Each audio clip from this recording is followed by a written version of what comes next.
Bonjour à toutes et à tous et bienvenue sur ma chaîne YouTube. Aujourd'hui, pour les élèves de deuxième année, on va présenter la leçon de production écrite, séquence 1. Voilà donc dans la séquence 1, tu as vu des débuts ou bien des situations initiales de compte. Alors aujourd'hui, en séance de production écrite, tu vas produire toi-même une situation initiale d'un compte connu.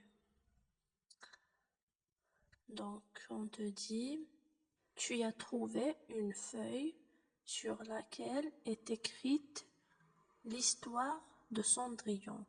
Mais la première partie de cette histoire est déchirée. Rédige un texte de 3 lignes dans lequel tu racontes la situation initiale du conte Cendrillon. Est-ce que tu connais le conte Cendrillon? Alors, si tu ne le connais pas, c'est une occasion de le connaître. Voilà, d'après cette production écrite, qu'est-ce que tu as trouvé? Tu as trouvé une feuille. Qu'est-ce qui est écrit sur cette feuille? C'est écrit l'histoire ou bien le conte Cendrillon. Est-ce que ce conte contient les 3 parties? Non, ce conte ne contient pas les 3 parties. Il contient la 2e et la 3e partie. Donc, la première partie est déchirée. Qu'est-ce que tu dois alors rédiger? Tu dois rédiger la situation initiale du conte Cendrillon. Et qu'est-ce qu'on trouve généralement dans une situation initiale d'un conte? On trouve une formule d'ouverture, comme il était une fois, il y a longtemps, jadis, autrefois, etc. On trouve aussi le personnage ou bien les personnages principaux. Dans le conte Cendrillon, qui sont les personnages principaux? Il y a d'abord Cendrillon, il y a sa belle-mère et ses demi-sœurs aussi. En plus, dans la situation initiale d'un conte, on trouve aussi le lieu de l'histoire. Où vivait Cendrillon? Cendrillon vivait dans une très grande maison. Et que faisait Cendrillon chaque jour? Cendrillon nettoyait la maison, elle cuisinait aussi, parce que sa belle-mère et ses demi-sœurs la traitaient comme une esclave. En plus, lorsque tu vas rédiger la situation initiale de ce conte, n'oublie pas de conjuguer les verbes à l'imparfait. Maintenant, on va lire ensemble les 2 parties de ce conte. Je veux dire les événements à la fin de ce conte, pour que tu puisses mieux identifier les personnages principaux, le lieu et le temps de cette histoire.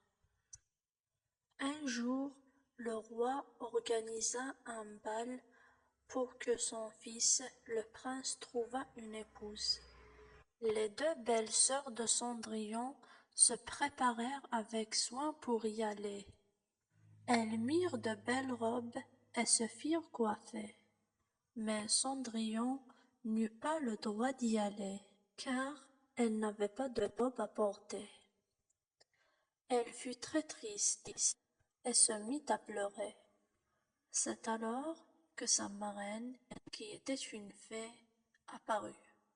Avec sa baguette magique, elle transforma une citrouille en carrosse, changea des souris en chevaux et donna à Cendrillon une robe magnifique et des souliers en verre très brillants.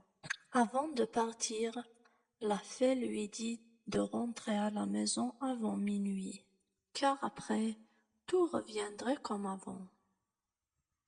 Au bal, le prince fut charmé par Cendrillon. Il dansa toute la soirée avec elle.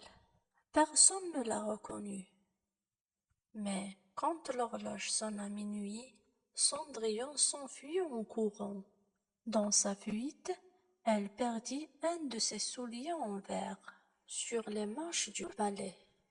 Le lendemain, le prince fit la recherche de la jeune fille partout dans le royaume avec le soulier perdu. Beaucoup de filles essayèrent la chaussure, mais elle n'alla à aucune d'elles. Arrivé chez Cendrillon, le prince fit essayer la chaussure aux deux belles sœurs de Cendrillon, mais leurs pieds furent très grands. Enfin, la petite Cendrillon essaya le soulier qui lui alla très bien. Le prince comprit alors que c'était elle qu'il a vue au bal. Il l'épousa et elle devint une princesse. Fin. Voilà donc les événements et la fin du conte Cendrillon. Maintenant, c'est à toi de rédiger la situation initiale pour ce conte.